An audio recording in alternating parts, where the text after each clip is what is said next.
Okay. Hello, this is Alfried Laengle speaking from Vienna. In this critical time, in this time of crisis, I thought I would like to give you some talk, to share some thoughts, to give you some inspirations and maybe some guidelines. I have a half an hour talk prepared for you. I chose a title like Existential Questions and Personal Answers to Our Time. Thoughts of existential analysis dealing with the quarantine time, or simply said, how to survive as a person and how can we save our mood, our soul, ourselves inwardly and outwardly in these times. First of all, this is a difficult time and it's an unusual time. But for most people, it is not a very dangerous time. It's not a ship which is going to sink. It's not an airplane which is going to crash. We are all on a more or less safe ground.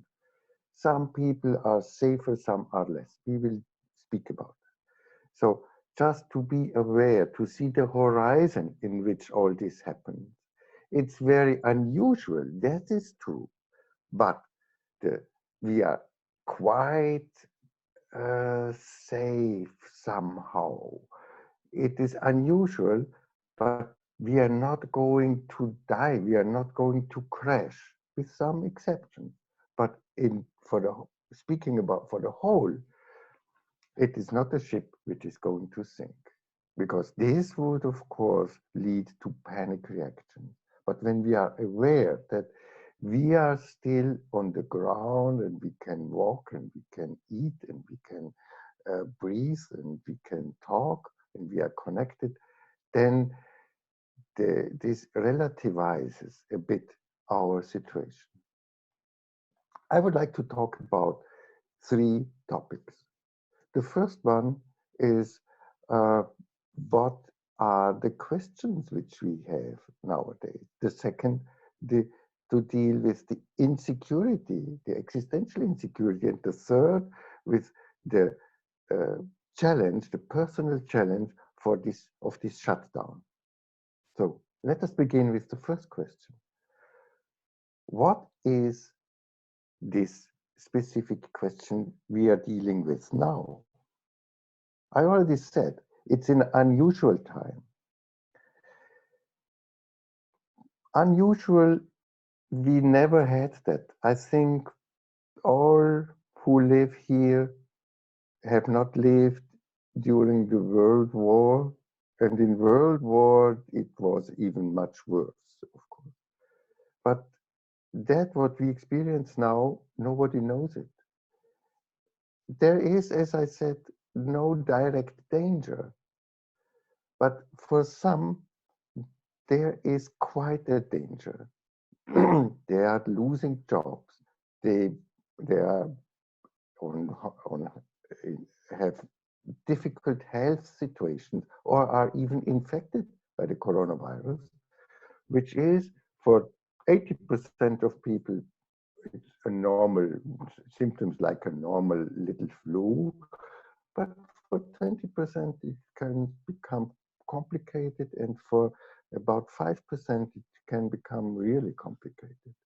So this living in an unusual time leads to a main theme: insecurity. Insecurity, we do not know what is going to happen. Insecurity stimulates old problems which I have with myself. When I have debts in the bank, insecurity makes them more heavy to carry. If I have difficulties in a relationship or in the working place, this makes them more heavy.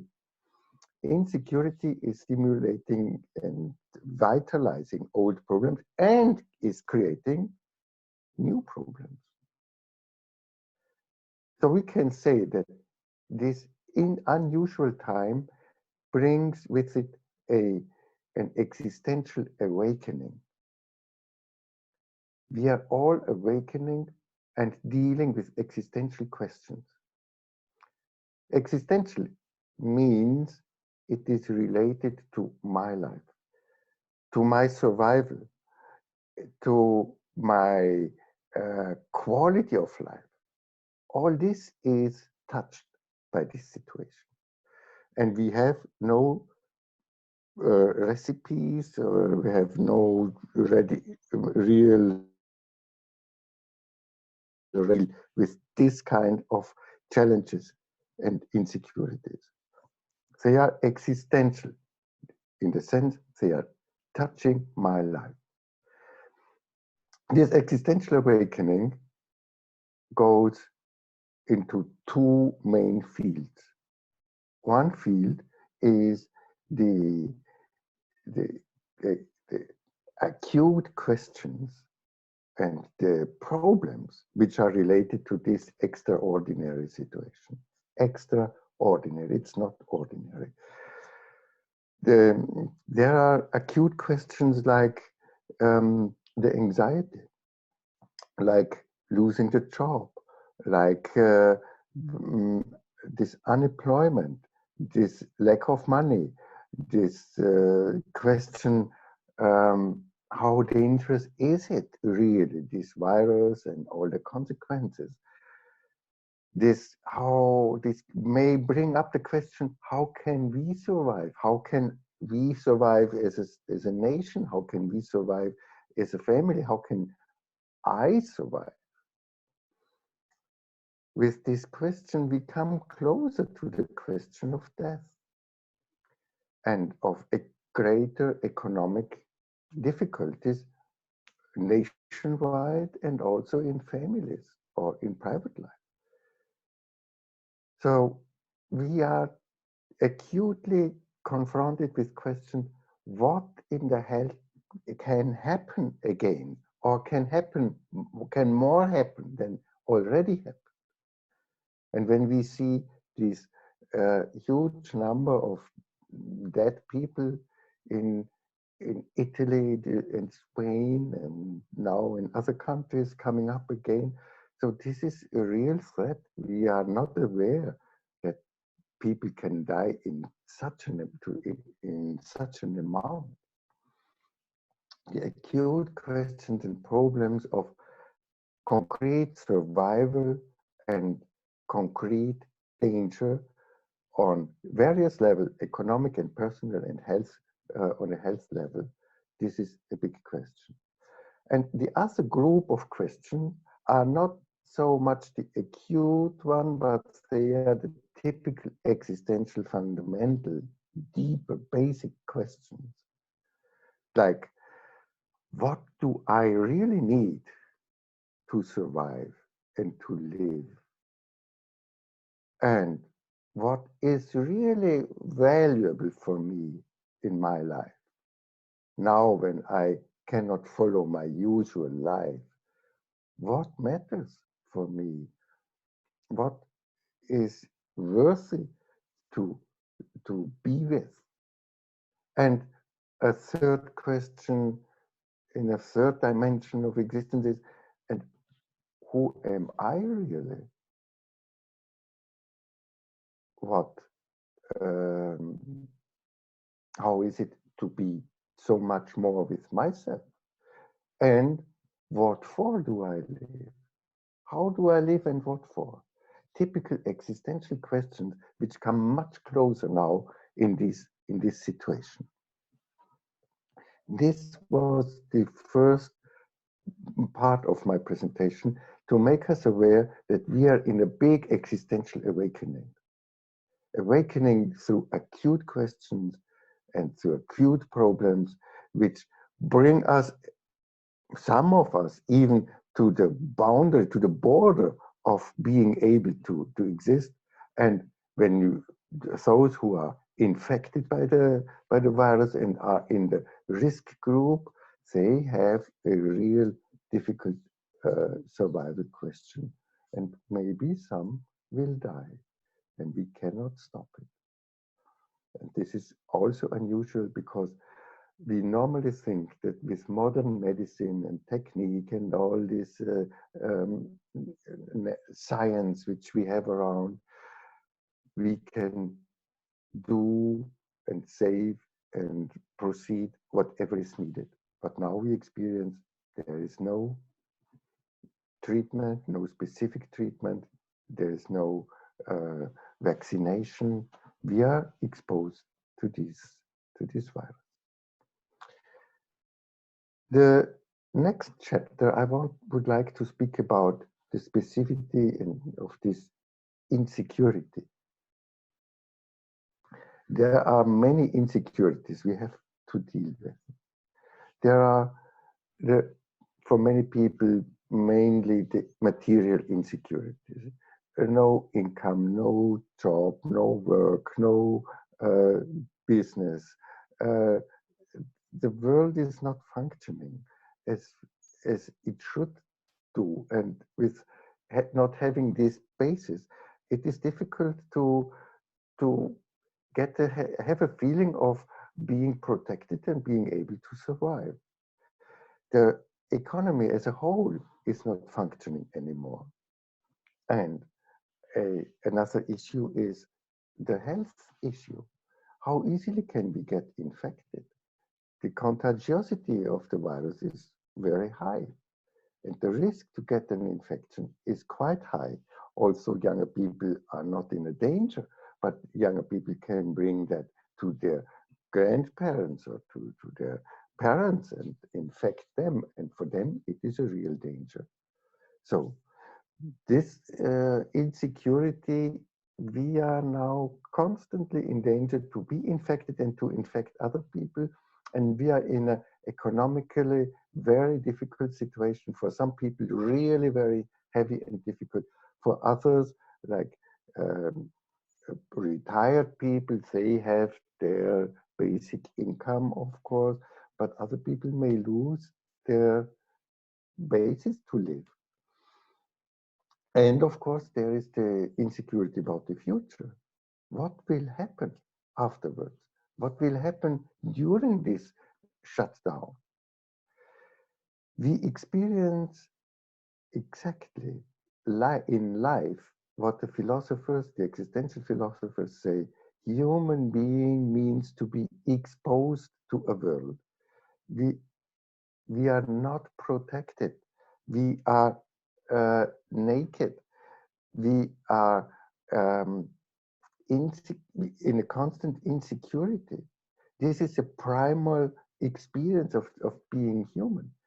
To be human means to be exposed. It starts with the birth. And it is terrible to see this young child being born into a cold world and now having to eat and to breathe and to care for themselves, and more. When child is growing up, children have to learn to care for themselves, being exposed into this world. So this being exposed is a primal experience. It belongs to being human. This situation now makes us aware that existence is like that, has this structure, and we cannot change that. We were possibly dreaming. We were not in a realistic attitude to what is going on because everything was functioning so quite well, and we did not even think about that there's maybe not enough to buy for, or not enough food, and not enough time for relationships. So, in other words, this being exposed means there is no security in life. And this we become extremely aware in these days. There is no security in life. The only thing which is secure is that we are going to die sooner or later, one day for sure. This is the only thing which is sure. All the other in existence is in a constant possible change and always can happen so many things which we can't even foresee. Mortality comes up.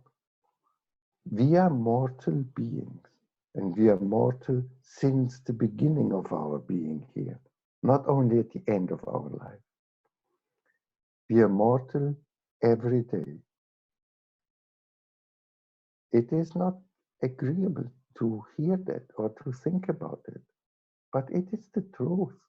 And it is helpful to deal with this reality, because otherwise, when we cannot die, when we do not feel that death can happen in my life, when I cannot accept it, then I cannot really live. This is a great challenge and a great chance of this time, that we become more aware of this, or that we deal with this question, that and this reality, that we wake up into the real reality. Insecurity, being exposed, being able to die every day. This is a possibility in which we are. This brings us the real life closer. But of course, this makes tension. For many people, it makes tension, and it produces anxiety. Because anxiety is always this fear that I can be destroyed, annihilated, that I can be extinguished, that I can die.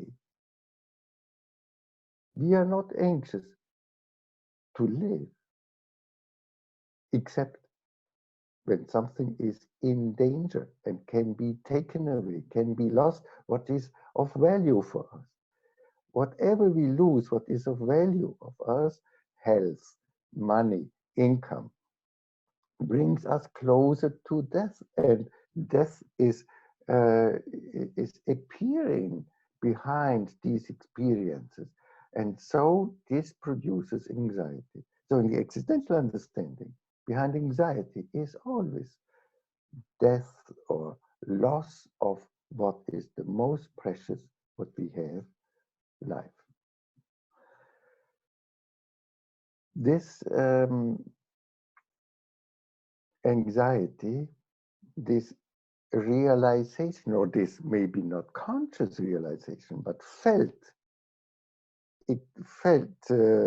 perception of our times is in crisis, that we are exposed and insecure, produces tension, because in tension we try to grasp something which gives us hold, which gives us support, where we can fix ourselves and hold on when we are insecure. Therefore, we have muscular tension and psychic tension. What can we do against insecurity?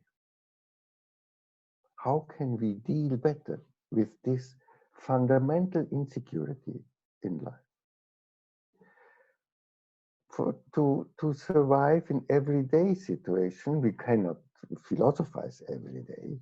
We have to care for being protected and ask ourselves, what gives me protection?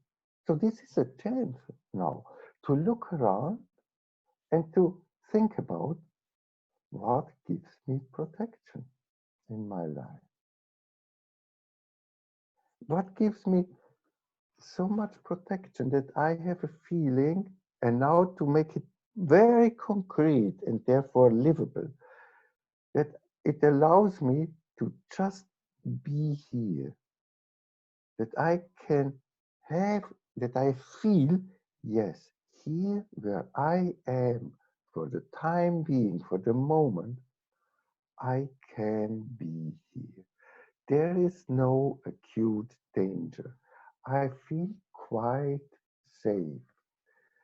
There I feel somehow protected by the house in which I am, by this room in which I am, in my body, which is quite healthy, or I care for it. And they all allow me to be here and are not aggressive against me, are not trying to expulse me or to threaten me, but they let me be and I can experience it. And in this relationship, in this family, and with myself, I can also let me be. And I'm willing to protect myself. This gives me a psychological basis to deal with this fundamental human question of being exposed and having to deal with the constant insecurity throughout life, to find my niche where I can be and to care for what is protecting me and what supports me, what gives me enough ground that I can feel to be carried, maintained. A great part in this play the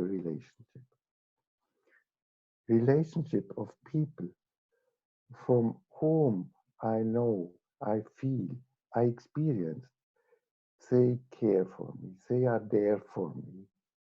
And for people where I can say I care for them and I want to be there for them. Together, we are much stronger.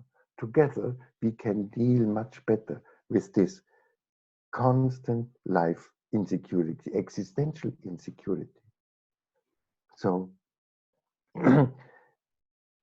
where can I be? Check yourself.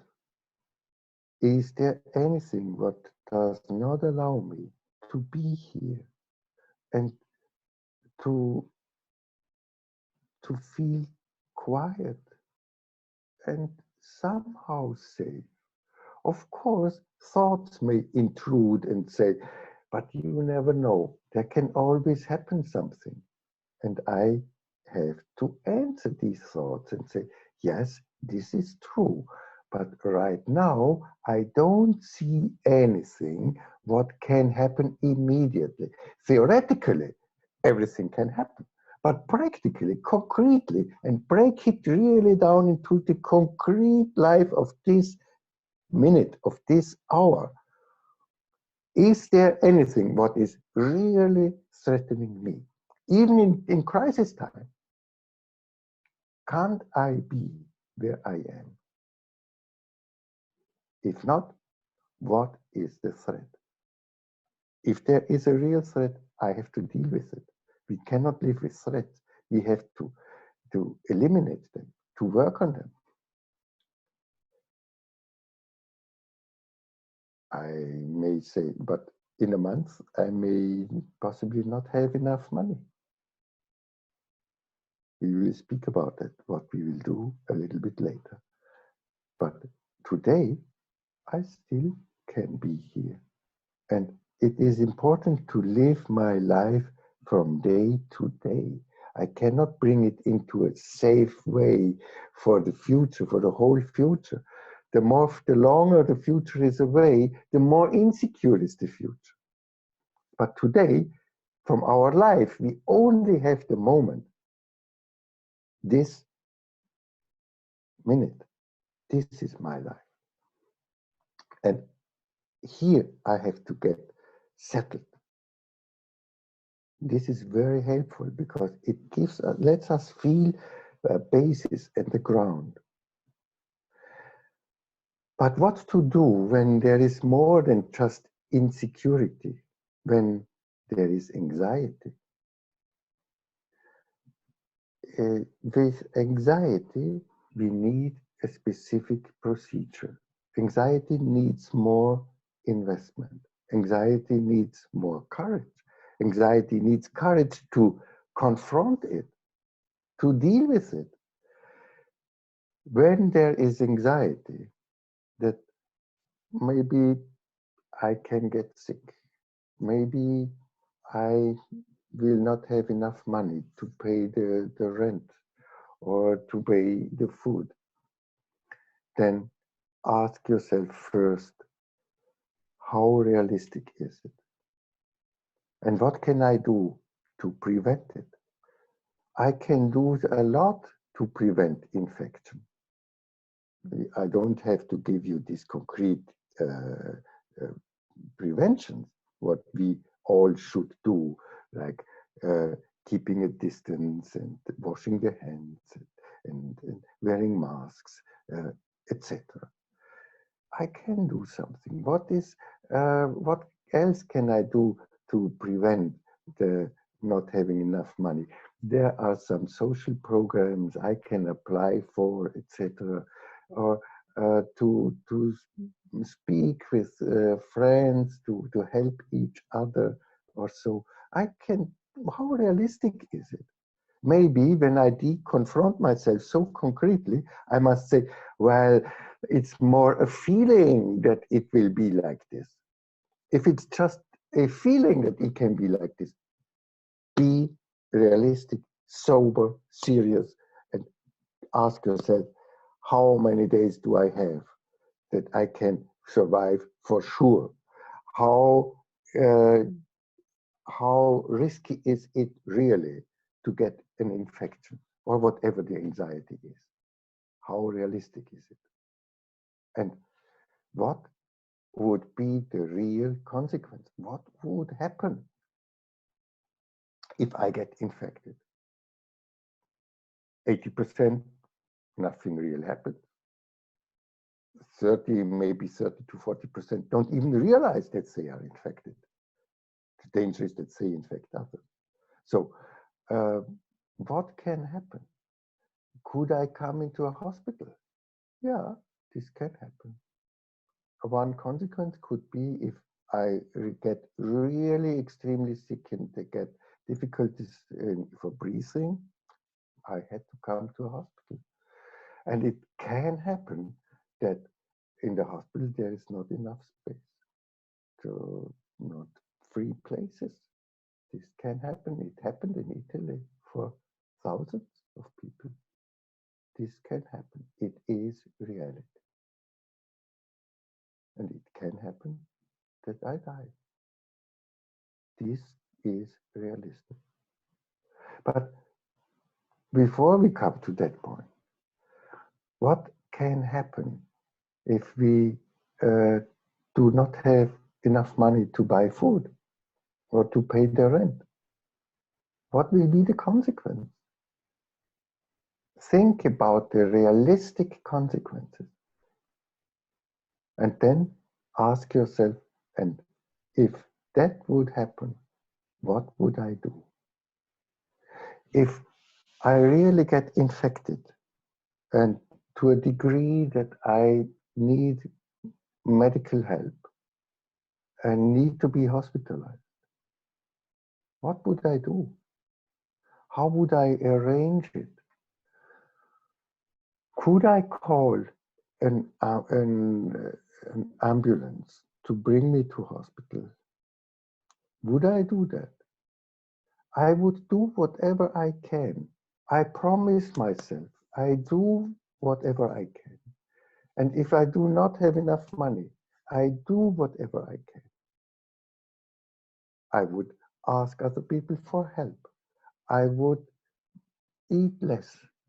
I would share or uh, go to friends and ask them for food if I don't get money also. I would do that. This is very important that I experience. I would not leave me alone. I would step in for myself and do whatever I can.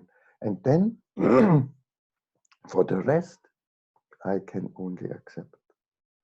I can only accept that when I am so sick and I'm in the hospital and my body is not strong enough to survive, then I would have to die.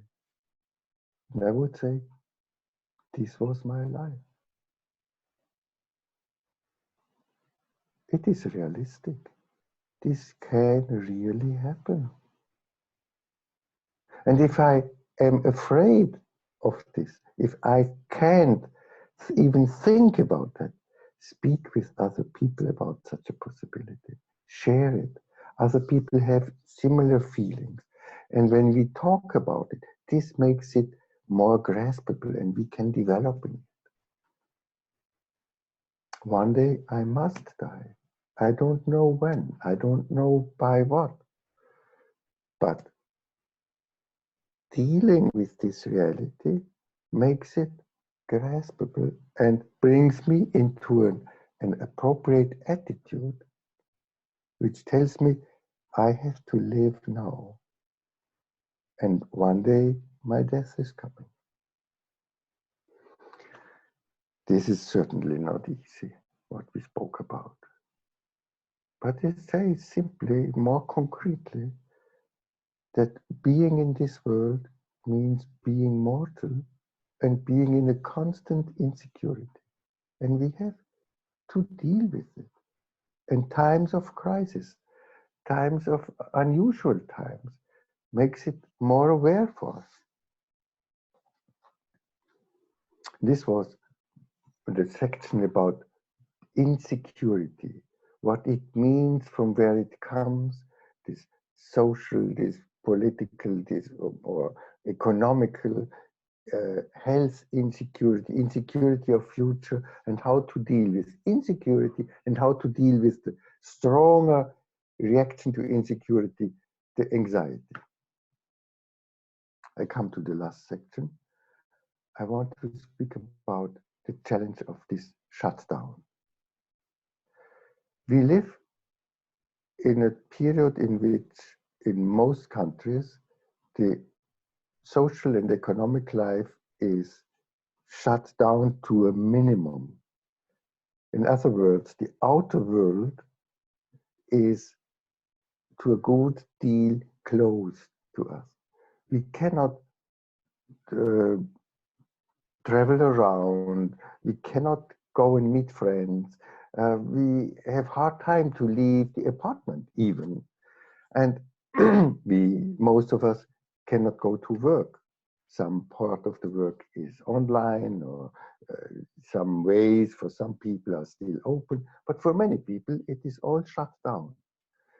This means that we have taken away, we have closed a whole world in which we normally live, the world of our business life, the world of our encounters, the world where we move and where we breathe in. Where to go? Thanks to God, we have another world. We don't have only the outer world, we also have an inner world. And I am dealing with both worlds at the same time. The inner world appears when I close my eyes. The outer world appears when I open my eyes. So we can say that or can put it that way, that I, as a person, am forming part of these two worlds, the outer world and the inner world. They are overlapping. When the outer world is shut down, then we have still another world to go in. And this world, the inner world, is a world which is for most people not so well experienced as the outer world. Because everyday life attracts much of our attention to deal with. But the inner world is also a big world. It is the world where I am with myself. This time now tells us, hey, you can't escape yourself. Something what we know, of course, but what we do not do so often. We cannot not be ourselves. I must be myself, and I must deal with myself. And look at this. This is the great chance of this period, where we have a reduced outer world, that we open up and step into the inner world and establish us in this world and uh, take our place in this world and deal with it by the inner dialogue. Inner dialogue is the main tool for processing and for being with ourselves and for having a healthy psychic life. Inner dialogue. Some people know it very well what it means, and they do it very often. And some people have little idea, and some don't even have an idea that I can talk, really talk with myself in the same way as I can talk with other people. I can speak with myself. I can ask myself, maybe close my eyes by this, how well do I feel myself with me? How am I with me? How does it feel to be me? How do I feel in my body? It may have, I may have some aches or so, but maybe I don't have any pain. But just take your time to feel at your body, at my body. And this is my body. This body belongs to me, and I can touch it, and I can be with it. And this is me. I am, of course, also more than just body, but I am always also body. I cannot be otherwise than physically.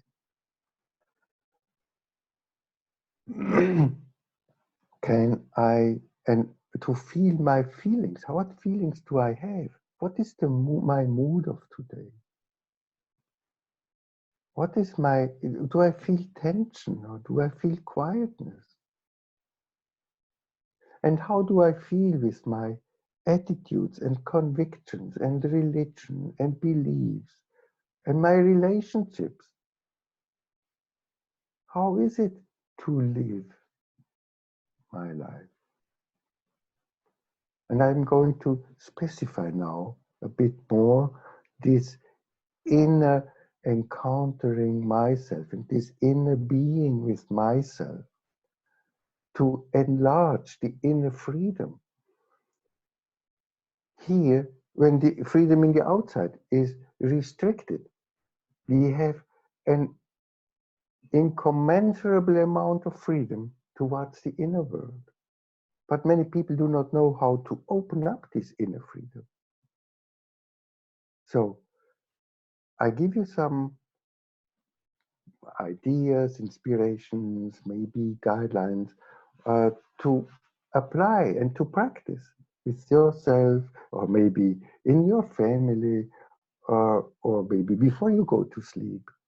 The one or the other question which you can take out.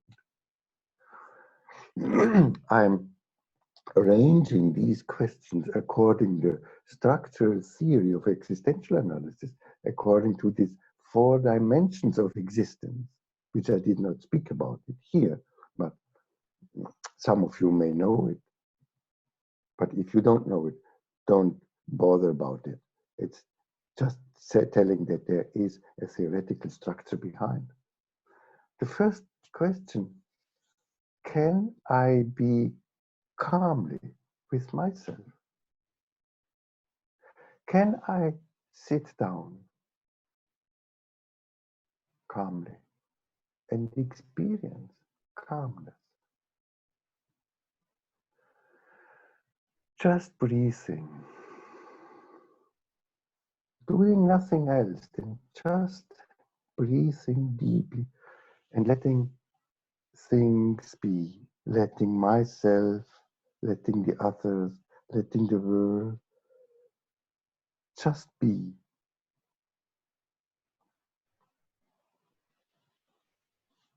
Letting everything be. I am here. I breathe. I'm in my body. I'm with my feelings. And I can feel the longer I sit that calm comes up. I become very quiet and feel deep calmness. Maybe I have to train it a little bit because it's so unusual. But this is the chance which we have now because we have more time for it. Maybe I can't do it at home because the children are so loud and are around. But then I can do it before I go to sleep or in the morning. Or I may go into a room or maybe even out of the house to a place where I can stand. I don't even have to sit. And try consciously to do nothing, just to let be. Letting is an activity. Then, if I can't do that, then of course we may have specific problems which we normally do not have because we are occupied with different things. But now, without this distraction, we can feel that there is something which is not quite in calm within me, which needs more care. So this time of crisis also brings up problems which we normally don't have, but who are subliminal there, which are subliminally there. A second question is, do I like myself?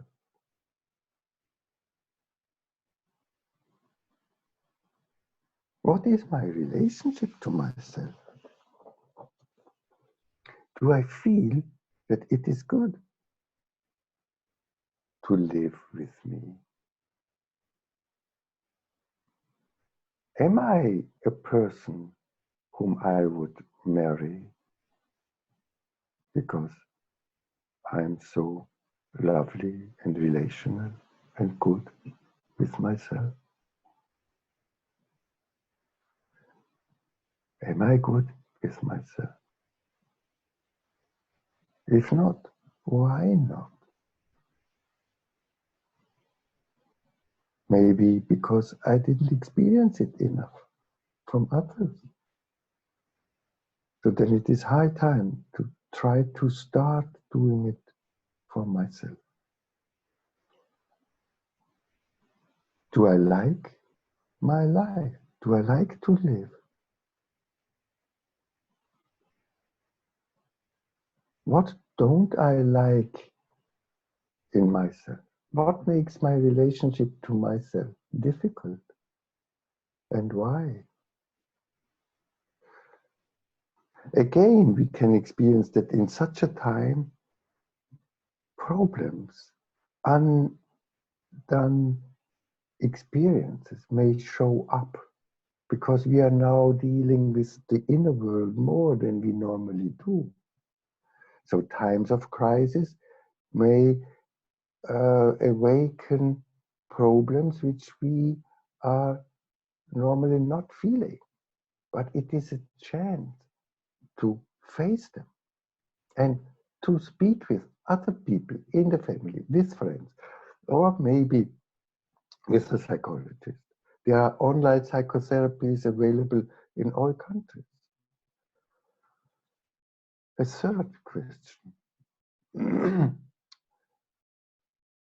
What for do I appreciate myself?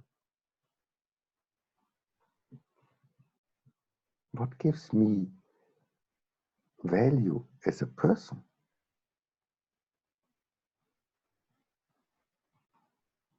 Am I in a good resonance with myself? Do I have the feeling that I'm in peace with myself? Or do I feel guilty, in debt with myself or with other people, which does not allow me to be in a good resonance with myself? Do I need possibly to forgive somebody that I can regain my peace, or to regret what I did and to apologize so that I can be in a good resonance with myself, that I can appreciate myself in times of crisis. What is not integrated, what is not appropriated, what is not well with myself, what I can't appreciate myself or estimate myself. These themes become more virulent in times of viruses. But again, it is a chance to finally work on them, to speak it up, to talk with others, to promote them, to evolve, to make an evolution, that something develops with them. And the fourth dimension is, what did I live for today? What was the good what I lived for this morning, this noon, this afternoon, this evening, this hour? What for is it good? To deal with this meaning question in the concrete situation. I may have doubts about the big meaning, but I can always find a meaning in a concrete situation. Always can find. Maybe I don't see it, but in principle, we can find meaning in concrete situations. What was the meaning yesterday? What for did I live yesterday, and what for do I want to live tomorrow? Do I want to live that way as I live? This situation now is really questioning my style of life, my way of living. Can I live? Can I continue to live that way as I do?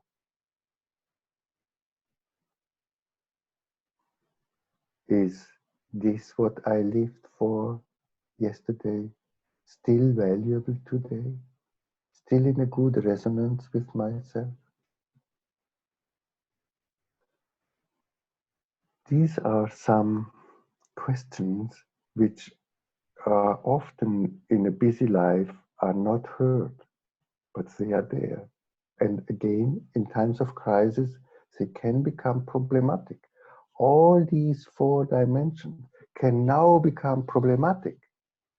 And we can prevent them, these problems, by confronting ourselves with such questions. And when we detect something which is not in a good resonance with ourselves, then we can speak about it. Dialogue, to speak about it with other people who are listening and empathizing and serious with us, is a very, very good help. And it's the time now. Most people have time now for such longer dialogues. This is a great advantage now. Many more people are calling, talking with each other. I also experience it, and I also have more time for people, and make the use of it. It is our capital which we have now. It's maybe not the materialistic capital which is so much in the foreground. It is the spiritual capital, the relational capital with other people and with ourselves. I wish you a good dealing with this time, which is in some aspects difficult and which is in some aspects such a great invitation to become closer, to get closer with the life itself, with the life as it is. Take care, we manage that.